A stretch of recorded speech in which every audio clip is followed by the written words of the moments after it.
People don't always mean to hurt the ones they love. Sometimes they simply fear being seen through the eyes of others. But love that hides behind shame is like a house without windows, still standing, yet starved of light. Linda Carter had never been the kind of woman who wanted more than she needed. At 50, she had perfected the art of quiet living. Her one-bedroom apartment in Portland was small but clean, lined with secondhand furniture and framed photographs of a boy who'd once fit in her arms and now filled a courtroom with confidence.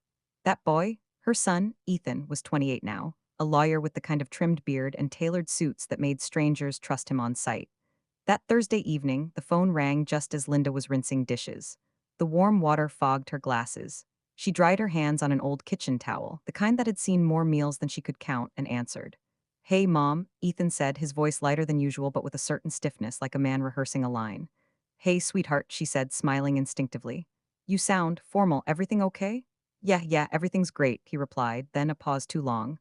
"Listen, Emily's parents are in town, from Chicago. They'd love to meet you. We're doing dinner this Saturday. 8 o'clock, La Mason." Linda froze. La Mason, the kind of place where the menu didn't bother listing prices. She'd passed by it once and thought the chandeliers looked like melting diamonds. "That sounds fancy," she said, her voice light, teasing. "Should I bring a second mortgage or just my appetite?" Ethan chuckled awkwardly. No, it's my treat. Mom, could you, He hesitated, searching for words. She felt her stomach twist. "Could I what, honey?" He exhaled sharply. "Just, maybe dress a little. Classy. Emily's parents are very traditional, you know how people can be." The words were gentle, but the meaning cut deep. Linda felt the air leave her chest, traditional, the polite word for judgmental. She smiled, though he couldn't see it. "Of course," she said softly. "I'll find something nice. Thanks, Mom, I really appreciate it. They're kind of a big deal." A big deal. She remembered when the biggest deal in Ethan's life had been making it to his Little League finals, when she'd shouted his name from a bleacher seat with a paper cup of lemonade. Now, he was worried she might embarrass him in front of a family that had probably never clipped a grocery coupon in their lives. They hung up soon after. Linda stood there for a while, staring at her reflection in the window, her simple blouse, her hair tied back loosely, the faint lines near her eyes that years of exhaustion and love had carved. She whispered to herself, half in humor, half in pain, "Don't embarrass him, Mom." She walked to the small cabinet near her bedroom and pulled out her best dress, a navy blue one she'd worn to Ethan's law school graduation. It wasn't designer. It wasn't even new, but it was clean, pressed, and simple. Then she paused, folded it neatly, and put it back. Something shifted inside her. If Ethan thought she was poor, if Emily's parents expected a woman of limited means, a woman they could look down on politely across their wine glasses, then maybe she'd give them exactly what they were looking for. Not to prove them wrong, not yet, but to see them as they truly were. Linda smiled faintly. "They want a poor woman?" she murmured. "I'll give them one." She sat at her kitchen table, notebook open, like she used to when balancing bills. Except this time, it wasn't about numbers, it was about plans. She listed what she would wear: an old gray cardigan, her thrift store flats, and the faded canvas tote bag Ethan had begged her to throw out years ago. She would tie her hair in a loose bun, wear no makeup, and let the years show freely. This wasn't vanity. It was a quiet kind of test. As the night deepened, Linda poured herself a cup of tea and looked at the photo of Ethan on the wall. His graduation cap was tilted slightly. She remembered fixing it moments before the ceremony, her hands trembling from pride. "Sweetheart," she whispered, "you'll learn one day. Money's the easiest thing to earn and the hardest thing to measure someone by." Outside, rain began to fall, soft, steady, cleansing. She let it play against the glass as she sat in silence, the tea cooling beside her. Somewhere between the patter of raindrops and the hum of the refrigerator, she felt something old and fierce rise in her: dignity. Not the kind that came from paychecks or promotions. The kind that came from doing without, from staying kind in the face of condescension, from raising a child alone and never once letting him feel poor. The next morning, Linda left for work as usual. Gray slacks, sensible shoes, hair pulled back tight. Her coworkers greeted her with their typical warmth. She smiled and nodded but said little. Inside, her mind replayed Ethan's voice on the phone: "Dress classy. Don't embarrass me." On her lunch break, she walked past a boutique and stopped by the window. Mannequins wore silk dresses with price tags higher than her monthly rent. She imagined Patricia Ross, Emily's mother, the kind of woman who probably bought two of everything, one to wear, one to boast about. Linda smiled faintly again. It wasn't bitterness. It was understanding. She had met enough Patricias in her lifetime, at PTA meetings, in grocery lines, even in offices, women who believed wealth was proof of worth. But she had also met women who washed uniforms at midnight and still managed to love louder than anyone else. When Saturday finally came, she ironed her shapeless gray dress and polished her old flats. She looked in the mirror, not to admire but to confirm. She looked plain, humble, forgettable. Exactly what she wanted. Before leaving, she opened her desk drawer and glanced at a small envelope labeled Savings Ethan. Inside were certificates, investments, and the quiet proof of a lifetime of discipline. She touched it lightly, then closed the drawer. Let them think what they want, she thought. Tonight isn't about proving anything, it's about seeing everything. As she stepped into the taxi, Portland's skyline glowed faintly in the twilight. The driver asked where to. La Mason, she said. He whistled softly. That's a fancy one. Linda smiled, eyes on the road ahead. Yes, she said, her voice calm. That's exactly the point. Saturday evening arrived dressed in the kind of misty light that made Portland feel both cinematic and lonely. City hummed with quiet anticipation. Couples heading to dinner, laughter spilling from patios, the sound of rain on car roofs. In her apartment, Linda Carter stood before the mirror, transforming herself not into someone new, but into the version of herself the world once assumed she was. Her reflection was deliberately unremarkable. A faded gray dress hung loosely on her frame. She tied her hair into a limp ponytail and slipped on her worn-out flats. No jewelry, no perfume. Her only accessory was an old canvas tote bag with a coffee stain near the handle, the same one she'd carried to grocery stores for years. It looked exactly how she wanted, humble, tired, invisible. For a long time, she studied her reflection. The mirror offered no judgment, only truth. The woman staring back looked like a secretary who'd spent too many years filing someone else's dreams. Linda smiled faintly. Perfect, she murmured. She turned off the lights, locked her apartment door, and walked down the narrow hallway. As she descended the stairwell, she thought of Ethan as a little boy, his hand always searching for hers before crossing the street, his eyes wide with belief that his mother could fix anything. Somewhere along the years, that look had changed. Now, he looked at her with a mix of affection and quiet embarrassment, as if her simplicity was a secret flaw he hoped others wouldn't notice. The taxi arrived on time. The driver, a kind man in his 50s, offered a polite nod as she climbed in. Evening, ma'am, where to? La Mason, she said softly. He raised his brows. Ooh, that's a fancy spot. Anniversary? Something like that, she replied, gazing out the rain-speckled window. A family reunion, he chuckled. Family's always a gamble, huh? Linda smiled without answering. The truth sat heavy in her chest. The drive took 15 minutes. She watched the city's rhythm blur through the glass, neon lights, passing umbrellas, people laughing beneath awnings. All of them, she thought, were carrying some kind of mask. Hers just happened to be more literal tonight. When the taxi stopped, the golden glow of La Mason poured onto the wet pavement. A doorman in white gloves opened the glass door for her. Linda thanked him, stepping inside as warmth and the scent of truffle butter wrapped around her. Crystal chandeliers glittered like constellations overhead. Waiters in pressed black vests glided between tables. Her son was easy to spot. Ethan stood near a window, tall and handsome in his dark navy suit, checking his watch. His fiancée, Emily Ross, sat beside him in a cream dress, her posture straight, her smile perfectly practiced. Across from them were two figures who could only be her parents, Patricia and Gerald Ross. Patricia's emerald green dress caught the light, each sequin announcing wealth without a word. A diamond bracelet shimmered as she lifted her wine glass. Her husband Gerald looked every inch the executive, gray suit, sleek watch, expression carved in confidence. They exuded money the way some people exude warmth. Ethan spotted her first, his eyes widened briefly, just a flicker, but Linda caught it, that tiny involuntary wince that said, oh no, she really came like this. Mom, he said, his smile too quick, too nervous. You made it. Of course, Linda replied brightly, clutching her tote. Wouldn't miss it for the world. Emily stood, her politeness flawless but chilly. Mrs. Carter, so lovely to see you. You too, dear, Linda said, giving her a small hug that wasn't returned. Patricia offered a delicate handshake, her eyes gliding from Linda's frayed dress to her shoes, her lips curling into a diplomatic smile. What a pleasure to finally meet you, Linda. The pleasure's mine, Linda replied warmly. This place is beautiful. I've never been anywhere quite like it. Gerald nodded, his tone measured. We come here often. Best cuisine in the city, you must try their truffle risotto. I'll have to take your word for it, Linda said with a small laugh. I can barely pronounce half the things on the menu. A subtle silence followed. Patricia smiled thinly. Oh, don't worry, we'll help you choose something simple. Linda nodded, pretending not to notice the condescension. She sat at the end of the table, far from the center, as if she were an afterthought. No one offered to pull out her chair. No one asked if she wanted wine. She observed quietly, the way she'd done in business meetings for decades. Patricia talked about her recent trip to Italy, the vineyard tours, the $200 handbag she bought as a little souvenir. Gerald discussed stocks, politics, and people who don't understand financial responsibility. Every sentence was a parade of wealth, every glance toward Linda an assessment. Linda kept her tone light. You two have accomplished a lot, you must be proud. Oh, we've worked very hard, Patricia replied. We believe success says a lot about a person's character. Linda smiled softly. It does, though I've met people who had very little and still had the best character I've ever seen. Patricia blinked, caught off guard by the calm firmness behind Linda's words, then she laughed politely.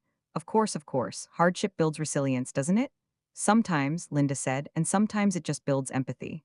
Ethan shifted uncomfortably. Emily changed the subject. As the night went on, Linda played her role perfectly. She fumbled with the French menu, asked the waiter what sous vide meant, and ordered the cheapest soup she could find.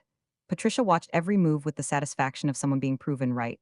Inside, Linda's mind was a quiet storm. Not anger, just disappointment sharpened into clarity. She saw how her son avoided her eyes, how he smiled too quickly at Patricia's jokes, how he seemed desperate for approval that would never come freely. When dessert arrived, tiny, glittering, absurdly expensive, Patricia leaned forward with a sweet smile that felt like the opening of a trap. Linda, I do hope you're comfortable in your situation. I can't imagine it's easy living alone on an office salary. Linda took a slow sip of water. It's not easy, she said simply, but I manage. I've always managed. Such strength, Patricia cooed. It must be hard not being able to help Ethan financially. But don't worry, dear. Gerald and I made sure he and Emily are well supported. We believe in giving our children the stability they deserve. Linda smiled, unshaken. That's very generous of you.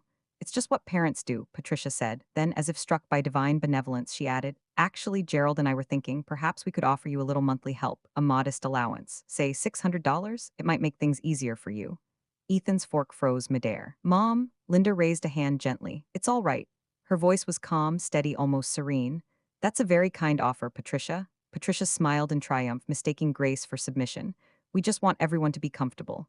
Linda nodded, her eyes clear as glass. Oh, I understand perfectly. She reached for her napkin, dabbed the corner of her mouth, and in that moment decided the game would end soon. Because there are few things more dangerous than a quiet woman who finally decides to speak. Linda had always believed that silence was a kind of language. You could hear more in a quiet room than in one filled with noise, if you were paying attention. And tonight, everyone was saying something with their silence. As she sat at the end of the long, gleaming table, she felt the invisible but palpable divide that separated her from the others. The placement alone spoke volumes. She was seated furthest from the center, just close enough to be included, but far enough to be dismissed. A visual cue, intentional or not, that said, "You are not one of us." The waiter brought over leather-bound menus, thick, heavy, and in French. Linda opened her slowly, scanning the text with a feigned uncertainty. She'd eaten in Paris twice on business, but tonight she let her eyes squint at the page as if reading a foreign code. Across the table, Patricia's lips twitched in amusement. Do you need help with the menu, Linda? She asked, her voice dripping with sweetness that somehow still felt sharp. Oh, I might, Linda replied with a chuckle. I don't usually eat things I can't pronounce. Patricia turned to the waiter. She'll have the roasted chicken, something simple, and a glass of house wine, nothing too bold. She didn't even look at Linda when she said it. Emily remained quiet. Ethan shifted in his seat, eyes focused on his water glass. Linda nodded graciously, giving the performance she had prepared for. Sounds perfect, she said, folding the menu gently and setting it aside. The evening unfolded like a slow play in which she was cast as the background extra, there but forgettable. She listened as Patricia talked about the Ross family's real estate portfolio, her recent charity gala at the Four Seasons, and the new investment-grade diamonds she was considering purchasing. Gerald chimed in with stories about IPOs and market volatility, using acronyms that most people would pretend to understand. They never once asked Linda about herself. Instead, they spoke around her, pausing only to make subtle, well-placed comments that revealed just how low their expectations were. You must be proud of Ethan, Gerald said, slicing into a $1.90 filet mignon. He's really turned out well, considering everything. Considering what? Linda asked gently, her head tilted, eyes soft. Gerald cleared his throat. Just the challenges of being raised by a single parent. It can't have been easy. She smiled. No, it wasn't. But sometimes what's hard makes the outcome all the more worthwhile. Patricia interjected, placing her knife down neatly beside her plate. We believe in stability. Children need a strong foundation. That's why we've supported Emily in every phase of her life. Boarding school, summer language immersion in Paris, private music lessons, you name it. Linda nodded politely. Sounds like she's had a lot of advantages. Patricia offered a tight smile. We believe that's what love looks like. Providing, planning, protecting. Of course, Linda replied. And sometimes love also looks like waking up at 4 a.m. to clean offices so your child has lunch money, or sewing a Halloween costume by hand because store-bought ones were too expensive. It doesn't always come with receipts, but it's still there. The table went quiet. Ethan looked up then, just for a second, eyes searching hers. Something flickered in them. Shame, maybe, or regret. Linda turned her gaze to the candle flickering between the water glasses. She remembered the nights she'd spent balancing accounts after Ethan went to bed. The dinners of canned soup, the late bus rides home, the job interviews she'd failed for being too ambitious or too experienced. She had buried those memories deep, but they were rising now like air bubbles under pressure. I think, Patricia finally said, her tone carefully calibrated, that we all love in the way we know how. Linda nodded. Yes, some with their wallets, some with their time, some with their silence. There it was again, that pause, that subtle recoil. The entrees arrived shortly after, ornate plates with microscopic portions. Patricia held her glass of red wine up to the light and swirled it as though preparing for an Instagram post. This one's from a boutique vineyard in Napa, she explained to Linda. Aged 10 years in French oak barrels. It's about $200 a bottle, but worth every penny. Linda smiled kindly. That's lovely. I usually go for the kind with the twist-off cap. They say it's easier on the wrists. Patricia laughed, though it lacked warmth. Charming, really? The evening continued like that, a dance of indirect insults and assumed superiority. Gerald spoke of private health plans. Emily mentioned a wedding planner who only took clients referred by Forbes' top 100. Linda listened, nodded, and tucked every word away. Then came dessert. Patricia ordered a chocolate torte with edible gold flakes. When the waiter set it down, she pointed proudly to the shimmer. $30 for this tiny slice, she said, but it's the best in the city. Linda had ordered a scoop of vanilla, simple, comforting. As the plates were cleared, Patricia leaned forward, her tone shifting. It was the sound of a woman moving from social niceties into business. Linda, we've been talking, Gerald and I. Linda turned to her, still smiling. About? Well, Patricia began. We know Ethan is doing well, but we also understand you've had challenges. And we're in a position to help, so we'd like to offer you something small, a monthly allowance, say $600, just to make things easier. Ethan's head jerked up. Wait, what? Patricia held up a manicured hand. Please, Ethan, let me finish. Linda said nothing. She didn't move, didn't blink. Just, Patricia continued, we believe couples should have space. Freedom, and sometimes that's hard when one parent depends too much on the child. We're not trying to offend, we're just trying to support you discreetly, respectfully. There was that word again, respectfully, used so often as a disguise for something else. Linda reached for her glass of water, took a slow sip, set it down. Thank you, she said softly. That's a very generous offer. Patricia relaxed. We're glad you see it that way. I do, Linda said. In fact, I'd love to ask a few questions, just to be clear. Patricia blinked. Of course, anything. Linda leaned in, her eyes kind, her voice calm. How much exactly would you consider a modest monthly allowance? You said $600?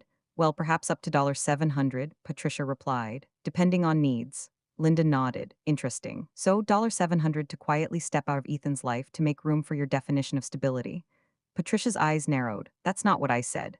But it's what you meant. The table froze. For the first time that night, Linda wasn't playing her part. She wasn't hunched. She wasn't unsure. She wasn't silent. She was sitting up straight, her eyes sharp, her voice unwavering. Ethan whispered, Mom? She glanced at him, gently but firmly. It's okay, Ethan. Let me. Then she turned back to Patricia, her tone like the steel beneath velvet.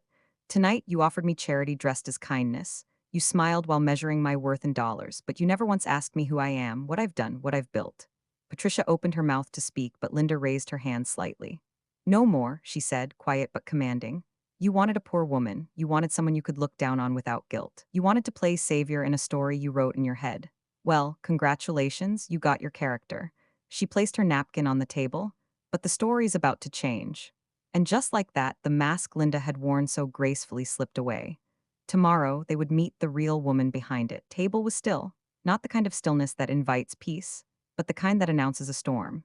Patricia blinked slowly, as though trying to process the fact that the woman she had just offered $600 a month to discreetly support was now speaking with more poise and clarity than anyone else at the table.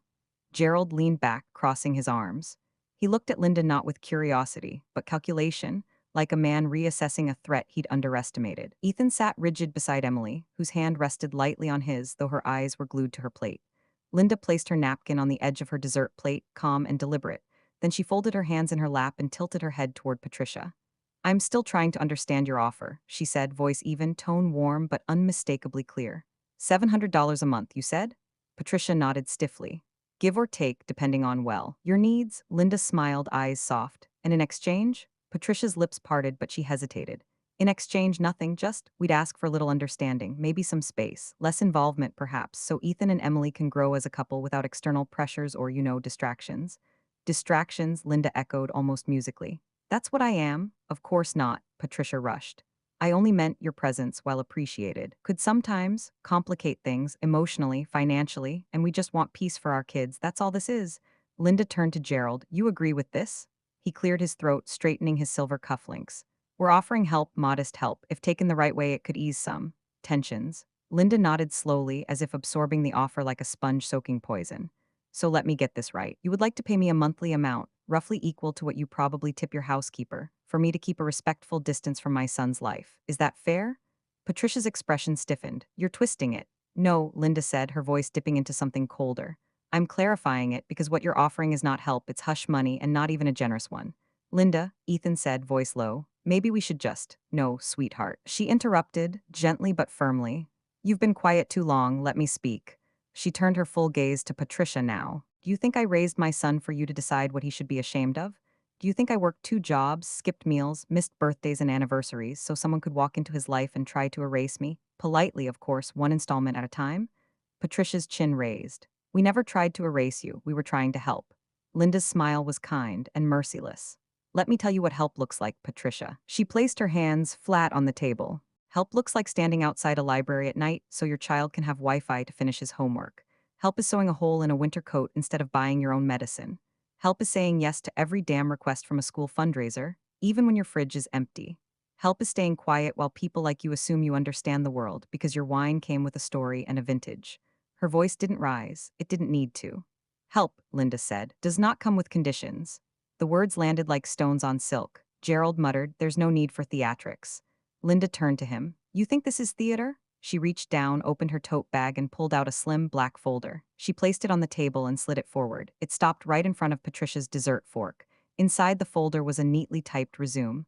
1 page, executive profile. Linda Carter, Senior Vice President of Global Finance Operations, Metatran Pharmaceuticals. Annual salary, $420,000. Stock options, 2, 3M, MBA Wharton, CPA, fluent in French and Mandarin. Patricia blinked once, twice. Gerald leaned forward, expression unreadable. Linda leaned back in her chair. That's who I am. That's the woman you just offered $700 to. Silence exploded around them. Emily's mouth opened slightly. Ethan's eyes locked onto his mother like he'd never seen her before. You're an executive? Patricia finally asked, the words crawling from her throat. For 18 years, Linda replied. Before that, I was an operations director. Before that, a finance controller. Before that, a mother who studied at night and worked full-time. You've never said anything, Ethan murmured, almost to himself. No, Linda said, turning to him now, her tone softening. Because I didn't want you to grow up thinking love was something you earned by status. I wanted you to become someone decent, not someone entitled. I hid my wealth not to deceive you, but to protect you from becoming what I just witnessed at this table.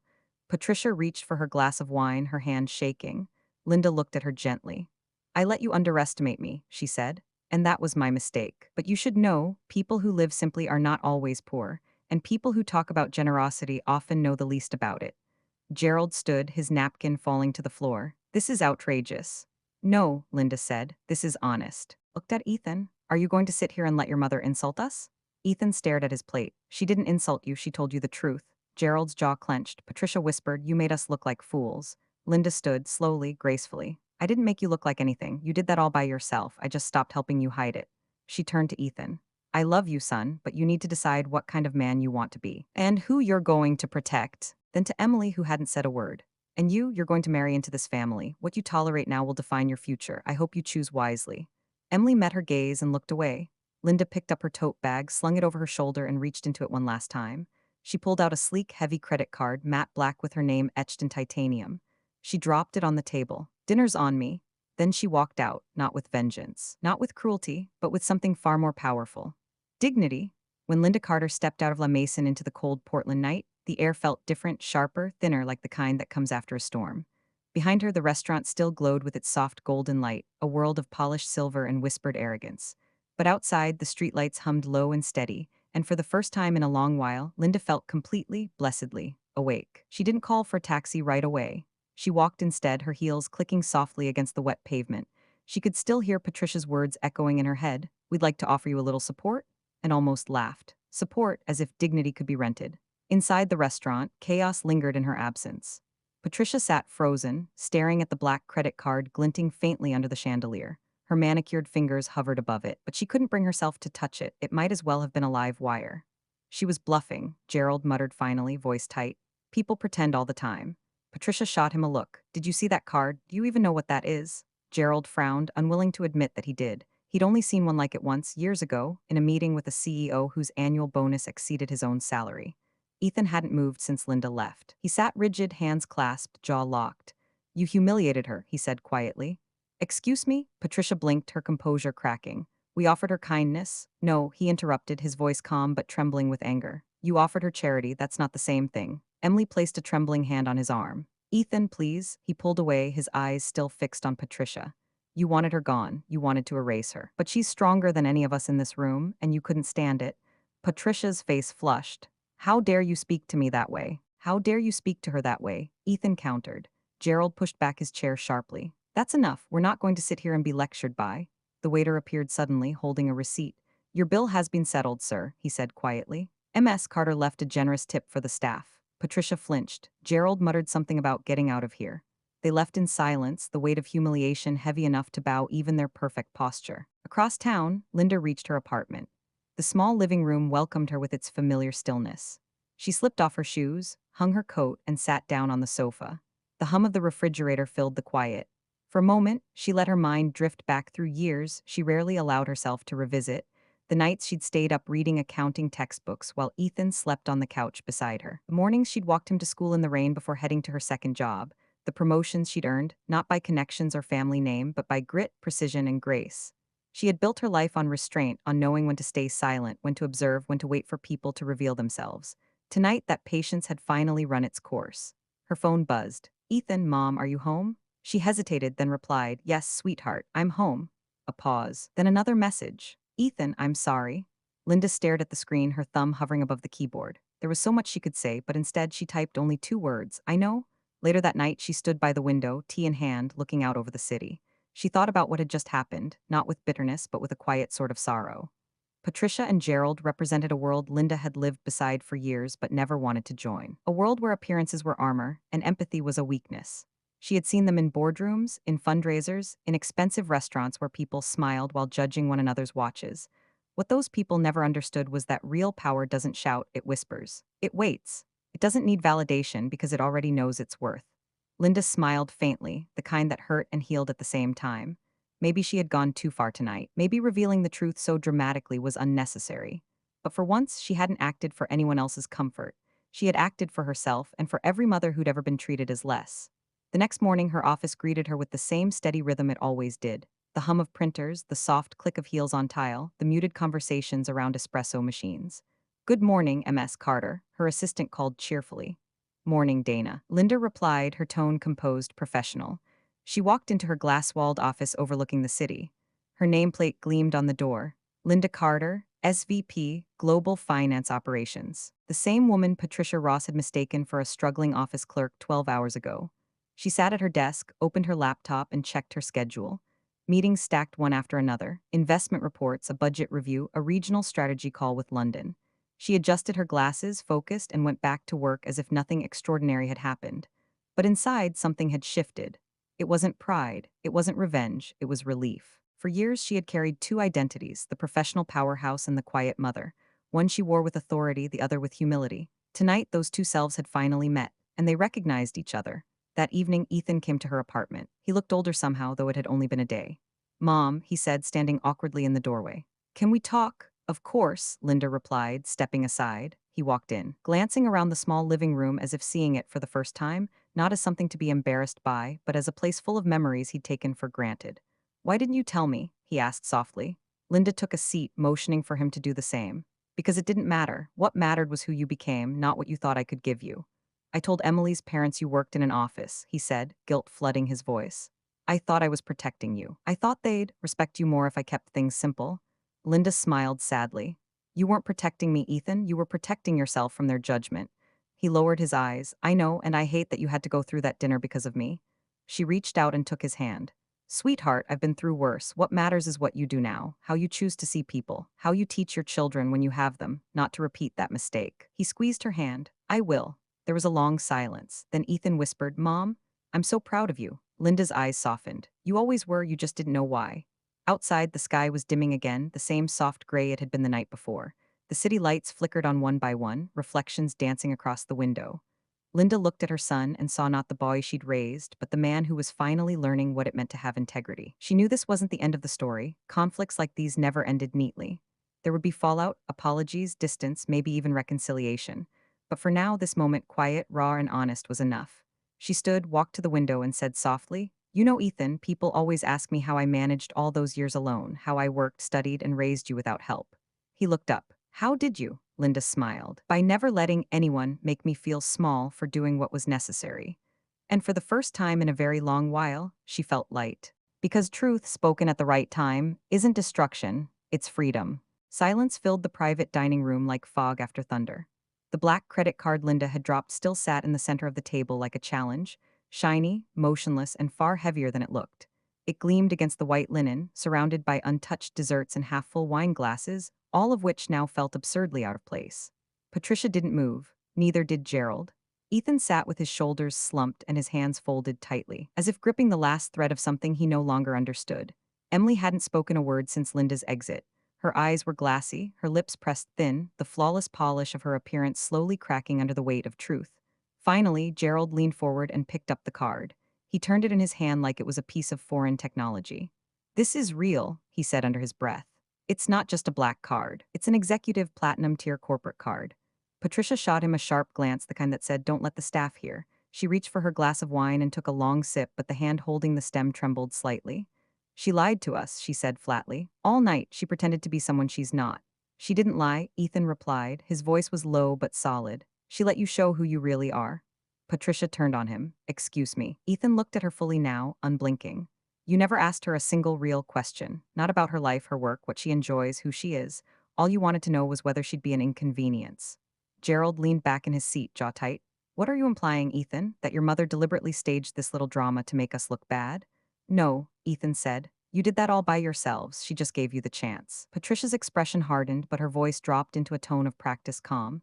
"Ethan, we have always had your best interests at heart. We've supported your relationship, your career. We gave you the down payment for the house, the honeymoon fund. What has your mother given you besides guilt and a cheap apartment?"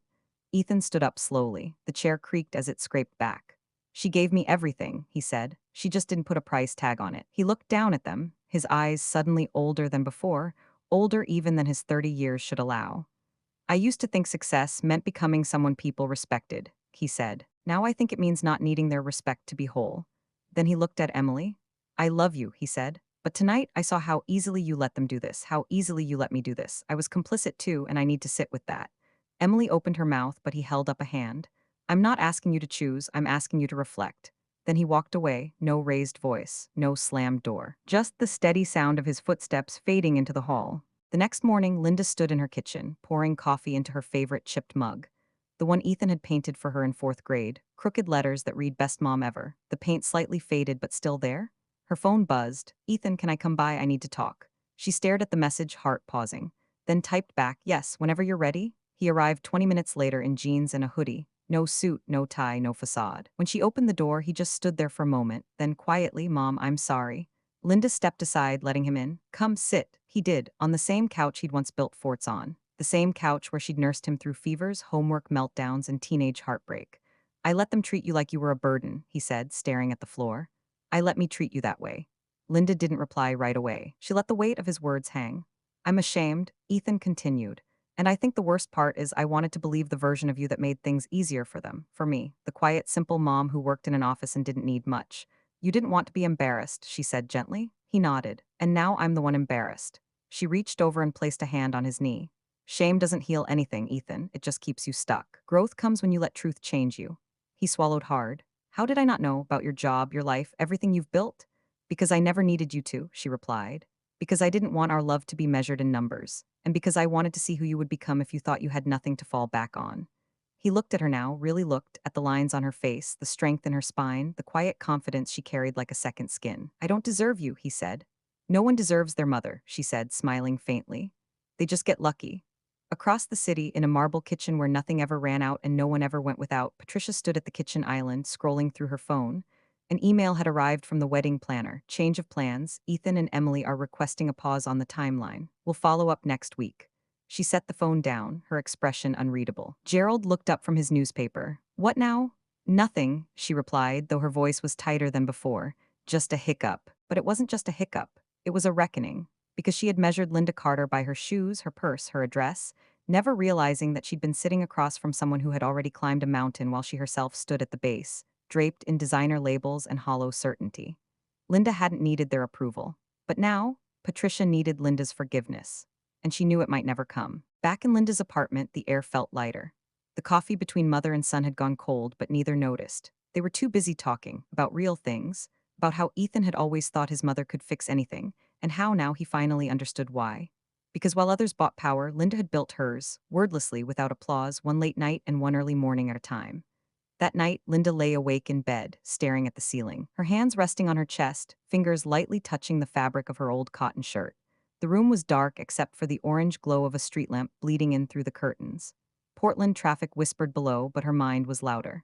She had said everything she needed to say. She had peeled back every carefully constructed mask, hers and theirs, and left the truth sitting on a dinner table like a reckoning. But the aftershock was never in the confrontation itself. It always came in the quiet hours that followed.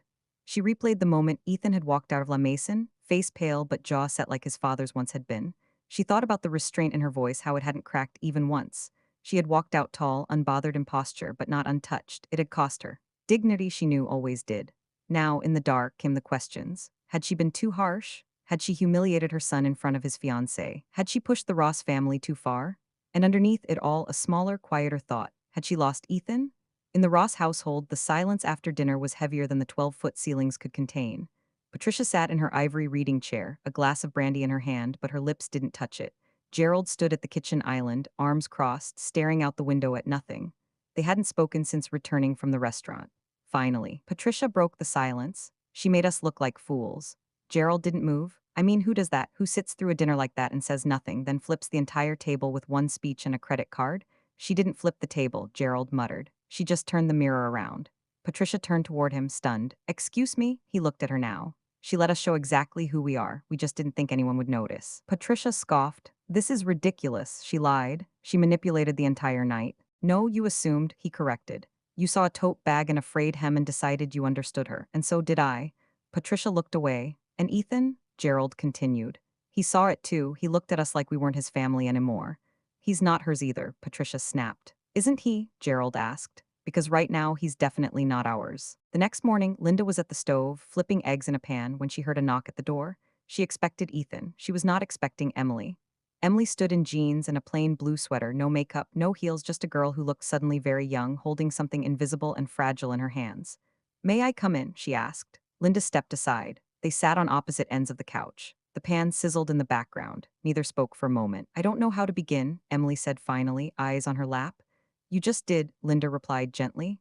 Emily took a breath.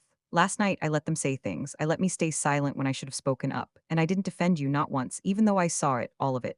Linda listened. Her face was unreadable but not unkind. I'm sorry, Emily whispered. And I don't mean that as a performance. I mean it because I've realized something. I've been raised to measure everything by what it looks like. Clothes, cars, dinner reservations, family, even love. She swallowed. But last night I saw something real, something stronger than money or reputation or whatever currency my parents traffic in. I saw a mother who had nothing and gave everything.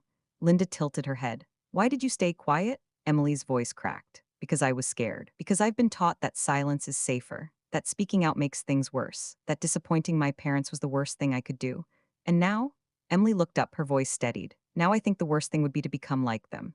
Linda softened. Emily leaned forward.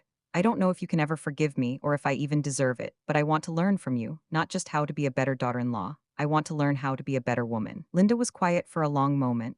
Then she stood and walked to the kitchen. The eggs were done. She slid them onto 2 plates, added toast and fruit, and brought them to the table. Eat with me, she said. Emily looked at the plate, stunned. You're not mad? I was, Linda admitted. But anger burns fast and it leaves ash. What we need now is nourishment, of the body, of the soul. They ate in silence for a few minutes. It wasn't awkward, it was holy. In its way, an unspoken contract between two women who had started the dinner as strangers and were now something more complicated. Emily put her fork down. He might break up with me. Linda nodded slowly. He might, that's his choice.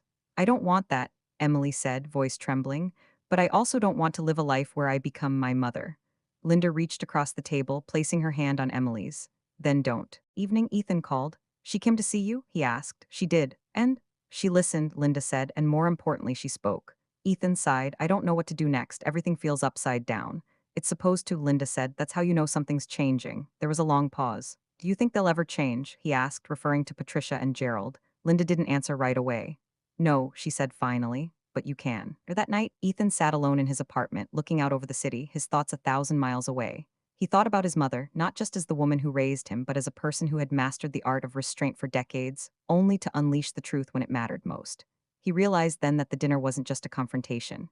It was a liberation for her, for him, maybe even for Emily. It would not be easily forgotten, nor should it, because sometimes the only way to break the cycle is to burn the script. And Linda Carter had just lit the match. For most of her life, Emily Ross had believed in two things with unshakable certainty: that her parents had done everything out of love, and that being enough meant pleasing them. But after the dinner at La Maison, that certainty cracked. She woke the next morning not to the comforting hum of routine, but to the aching hum of confrontation. Her phone lay on the nightstand untouched. Ethan hadn't called. She hadn't called him either. The silence between them felt like a fault line neither knew how to cross yet. She sat at the edge of her bed, fingers laced, staring at her own reflection in the floor-length mirror across the room. Her cream-colored dress from last night hung over a chair, wrinkled and lifeless, no longer elegant, just expensive fabric holding the memory of everything that went wrong. Her mind played the dinner like a film on loop. The tight smile her mother wore, the clipped tone in her father's voice, the way Linda Carter had sat there, quiet still, absorbing every cutting remark, and then calmly shattered the illusion with a voice stronger than steel. Emily had known her parents could be judgmental. But last night wasn't just judgment, it was cruelty with a silver fork. And she had sat there, silent, letting it happen. What stunned her most wasn't Linda's wealth or job title. It was her restraint. Emily had never seen that kind of power before. Her parents wielded control like a weapon, through money, through pressure, through fear of disapproval. Linda wielded her power by not needing anyone's approval at all. Later that morning, Emily walked the 4 blocks to her parents' home. She didn't call ahead. She didn't need to. The house would be immaculate, as always. Her mother would be in the sunroom with her curated tea blends. Her father would be reading business headlines on his tablet, trying to ignore the undercurrent in the household, just as he always did. Patricia answered the door wearing silk pajamas and a forced smile. "Well, this is unexpected," she said, stepping aside. "Come in." Emily entered. The scent of jasmine and lemon cleaner filled her nose. Everything in the home was polished, curated, sterile, just like the people who lived in it. Patricia poured tea into 2 delicate porcelain cups. "How are you feeling?" she asked, voice light but the words tight. "Angry," Emily replied. "Embarrassed, sick, actually." Patricia blinked. "I assume this is about last night." "Yes," Emily said, "it is." Her mother's expression soured slightly. "We were trying to protect you, that woman, Ethan's mother, she put on an act." Emily shook her head slowly. "She didn't act, you acted. You acted like you were above her, you belittled her, you offered her money to disappear." "It was a gesture of goodwill," Patricia replied quickly. "No, it was an insult wrapped in a ribbon," Emily snapped. "And I let it happen. I didn't stop you. I didn't say a word while you talked about her like she was a problem to be solved." Patricia straightened her shoulders. "You're overreacting." Emily laughed bitterly. "That's what you always say, isn't it? When I push back, when I question you, when I ask you not to judge people, you say I'm overreacting." Her father, Gerald, appeared at the doorway, silent, listening. "You taught me to measure everything," Emily continued, "to weigh every conversation by its usefulness, to judge a person by how polished they look or what school they went to. You never taught me to listen, you taught me to win." Patricia's face reddened. "We taught you to succeed." "No," Emily said. "You taught me to survive in your world, but what if I don't want your world?" Gerald finally spoke. "You should be grateful. Everything we've done was to give you a better life. And yet the woman you tried to destroy last night had a better life than either of you," Emily said, "because she had self-respect, because she knew who she was." Patricia looked away, jaw clenched. "I came here to say I'm not going to be your echo anymore," Emily said. "I'm not going to let you poison my marriage or myself. I'm not cutting you off, but I am drawing a line." "What does that mean?" Gerald asked. "It means you don't get to control what I say, what I wear, how I show up. It means I won't apologize for people I respect just because they don't fit your idea of class." Patricia crossed her arms. "So you're choosing her over us?" "I'm choosing me," Emily said. "For the first time." She stood, voice steady now. "And I don't know what happens next. I don't know if Ethan and I will get through this. But if we do, it won't be because I kept letting you define what love looks like." Gerald said nothing. "You shouldn't have had to choose," she said. "I didn't, not really," he replied. "Because if someone forces you to choose between love and pride, they were never offering love in the first place."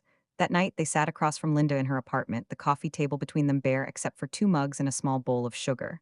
"I think we owe you more than one apology," Ethan said. Linda looked at them, calm but unreadable. "I'm listening." Emily spoke first. "I failed you not just at that dinner, but long before. I saw the way my parents spoke about you, and I let it slide. I laughed off the little comments. I thought I could keep the peace by staying silent, but I was protecting the wrong people." Linda studied her for a moment. "You weren't raised to speak up against them," she said. "And unlearning loyalty to the wrong people is one of the hardest things anyone can do." Emily nodded, eyes misting. I'm not here to hold your past against you, Linda continued, but I am here to set terms for the future. Ethan leaned forward. Please, we want that. Whatever boundaries you need, we'll respect them. Linda took a deep breath, her voice steady. First, I am your mother, Ethan, not your accessory. I won't be hidden in the back room when your life gets polished for others. Never again, he said. Second, Emily, I'm not your project. You don't have to prove anything to me, but if you're going to be part of this family, I expect honesty and consistency. I understand, Emily whispered. Third, Linda said, folding her hands, your parents, if they want to speak to me, they will do so with respect, not with offers, not with condescension, and not with conditions. Ethan exhaled slowly. That may take time. Linda nodded. That's fine, I'm patient, but I'm also done being polite when people cross my line. A silence settled, and then Linda softened. I love you both. I'm not here to fight. I'm here to build something, but I won't build on sand. Ethan reached across the table, his hand covering hers. Then let's build it right. The following week, Ethan and Emily invited Linda to dinner at their apartment. No fancy restaurants, no hidden agendas, just three people and a home-cooked meal. Linda brought a bottle of wine, twist-off cap. Ethan grinned when he saw it. The table was set with mismatched plates, candles already half burned. The food was simple: roasted chicken, vegetables, homemade biscuits. Nothing expensive, everything meaningful. They laughed about Ethan's middle school years. Emily asked real questions about Linda's job, her first promotion, her biggest mistakes. Linda told stories she'd never shared before, the kind that didn't fit neatly into resumes or corporate bios. At one point, Emily paused and said, I don't want to become my parents. I want to become someone like you. Linda looked at her for a long moment and replied, then stop trying to perform, just be. Meanwhile, back at the Ross home, things were shifting, but not improving. Patricia had stopped talking about the wedding. Gerald had taken to silent dinners where clinking silverware echoed through the vaulted kitchen like judgment. They hadn't heard from Emily in a week. And for the first time, neither one of them knew how to fix it. Because this time, the power of their money wasn't enough. Back in Linda's apartment, as the dishes soaked and the tea steeped, Ethan stood by the window. No, he said to his mother, for a long time I thought you were playing small. Living in this little apartment, wearing your old coat, staying quiet at dinner tables. I thought you were hiding. Linda joined him, her expression gentle. I wasn't hiding, she said. I was choosing where I wanted to shine. He looked at her, eyes full. Well, Mom, now I see you, and you're blinding. She laughed, shook her head, and pulled him into a hug. No, sweetheart, she whispered. I'm just finally standing in my own light. It was a Tuesday morning when Linda Carter found herself sitting at the back of a small community cafe, the kind with mismatched mugs and faded photos pinned to a bulletin board. A warm cinnamon roll sat on a chipped plate in front of her, untouched, its scent weaving into the air like a memory. She sipped her black coffee slowly, watching the steam rise and curl like soft question marks into the air. Across from her sat Marcy Tran, an old colleague she hadn't seen in nearly 4 years. They'd worked together briefly in finance, both navigating male-dominated boardrooms and 2 a.m. audits. Marcy had retired early, bought a place in the countryside. Chicken, sourdough, all of it? You look good, Marcy said, smiling warmly. Calmer, Linda chuckled. That's what happens when you stop living for other people's applause. Marcy leaned in. You still at Metatran? Linda nodded, still but quieter now. I've stepped back from some of the international travel. Let the younger execs do the road shows. So you're coasting? Linda stirred her coffee. No, I'm choosing. Linda had spent the better part of 2 decades sprinting up the professional ladder. She'd become fluent in boardroom diplomacy and budget warfare. She'd earned bonuses that could pay off mortgages. But somewhere along the way, she'd realized she was building a legacy her son couldn't see and wouldn't value. She remembered the early years when wealth meant not overdrafting at the grocery store, when she hid the eviction notice from Ethan and told him the power outage was an adventure. Back then, her dreams were small: a working car, health insurance, and maybe, just maybe, a real vacation. But she had outgrown those dreams. And yet, when success came, she still lived like it hadn't.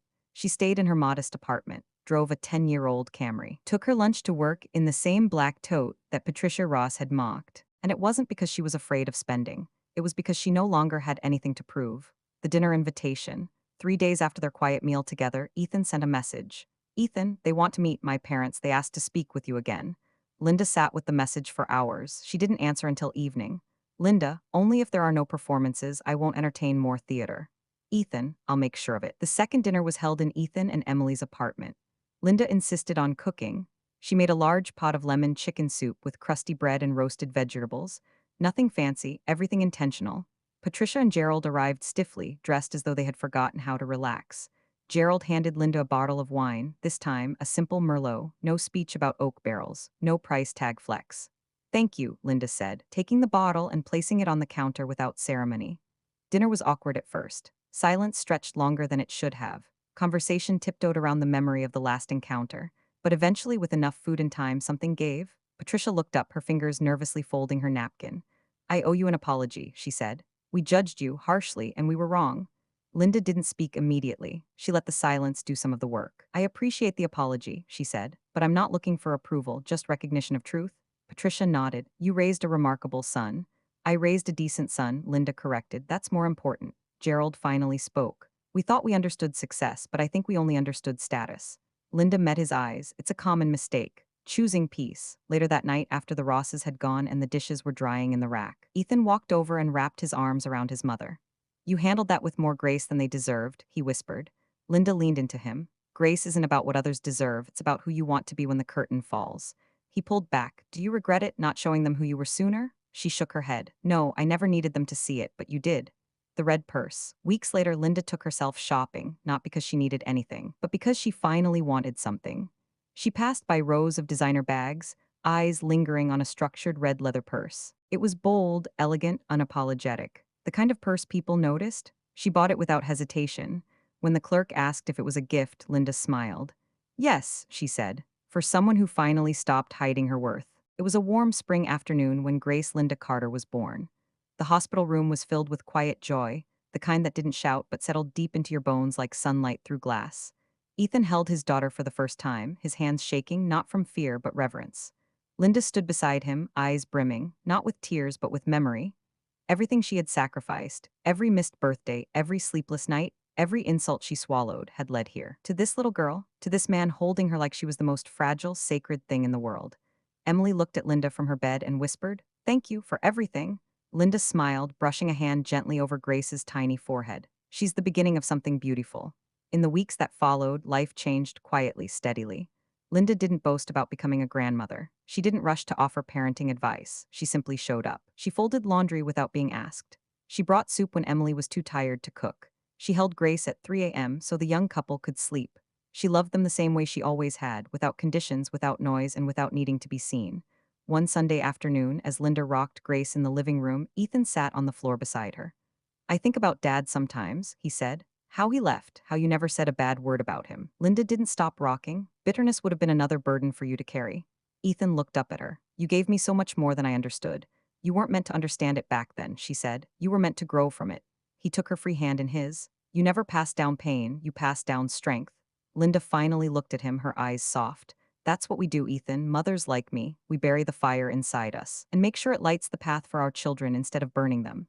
On Grace's first birthday, they threw a small backyard party. No showy balloons, no lavish decorations, just close friends, laughter, and homemade carrot cake. Linda watched from a distance as Ethan lifted Grace into the air, her laughter ringing out like a bell. Emily stood beside them, her hand on his back, smiling wide and without fear. For the first time in years, Linda felt something she hadn't allowed herself to feel. Rest. She had done her part. She had raised a good man. She had helped heal a fractured woman. She had stood her ground in the face of pride and refused to let love be bargained with. She chose integrity over image, and in the end, that became the inheritance. Not money, not property, but a legacy of character. As the sun set, Ethan handed Grace to Linda. She knows you, he said. She reaches for you more than anyone. Linda kissed the top of the girl's head. That's because she knows where she came from. Ethan swallowed the lump in his throat. I'm proud to be your son, he said, but even more than that, I'm proud to become a father the way you were a mother. Linda smiled. That's the only wealth that matters. A note from the author. Thank you for walking through this story with Linda Carter. A story that, while fictional, is deeply real for countless women whose names we'll never know. To every mother who loved in silence, to every child who one day saw clearly, to every family rebuilt on truth instead of tradition. I wish you peace, I wish you strength. And most of all, I wish you a home where no one has to perform to belong. From my heart to yours, I wish you and your family health, healing, and happiness. With all my gratitude, the author.